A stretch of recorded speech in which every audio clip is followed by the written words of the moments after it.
Hello குட்டீஸ், இன்னைக்கு வீடியோவில் சிம்பிள் ஹிந்தி சென்டென்சஸ்லாம் பார்க்கலாம் வாங்க. சோடு தோ அப்படின்னா விட்டுடு அப்படின்னு சொல்லுவோம். லீவ் இட் அப்படின்னு சொல்கிறோம்ல, அதை சோடு தோ.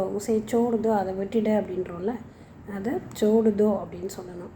நெக்ஸ்ட் எல்லாம் கரெக்டாக இருக்கா அப்படின்றத சப் டீக் ஹை கியா அப்படின்னு கேட்கணும். சப் டீக் ஹைனா எல்லாம் கரெக்டாக இருக்கா. ஸோ சப் டீக் ஹை கியா, எல்லாம் கரெக்டாக இருக்கா. ராம் வந்துட்டான் அப்படின்றத எப்படி சொல்லணும்? ராம் ஆகையா அப்படின்னு சொல்லணும். ஆகையா அப்படின்ற வேர்டு வந்துட்டாங்க, வந்துருச்சு அப்படின்னு அர்த்தம். ராம் ஆகையா. இதை ரெஸ்ட் எடுத்துக்கோங்க அப்படின்றத ஆராம் கீஜியே அப்படின்னு சொல்லணும். ஆராம்னா ரெஸ்ட்டு, எடுத்துக்கோங்க அப்படின்றத கீஜியேன்னு சொல்லணும். ஸோ ஆராம் கீஜியேன்னா ரெஸ்ட்டு எடுத்துக்கோங்க. ரெஸ்ட்டு எடுத்துக்கோன்னா ஆராம் கரோன்னு சொல்லலாம். இப்போ என் பேச்சை கேளு அப்படின்னா லிசன் டு மீ அப்படின்றோல, அதை மேரி பாத் சுனோ அப்படின்னு சொல்லணும். மேரி பாத் சுனோன்னா என் பேச்சை கேளு. மறந்துடுச்சு அப்படின்றத பூல் கயா அப்படின்னு சொல்லணும். பூல் கயானா மறந்துட்டேன்.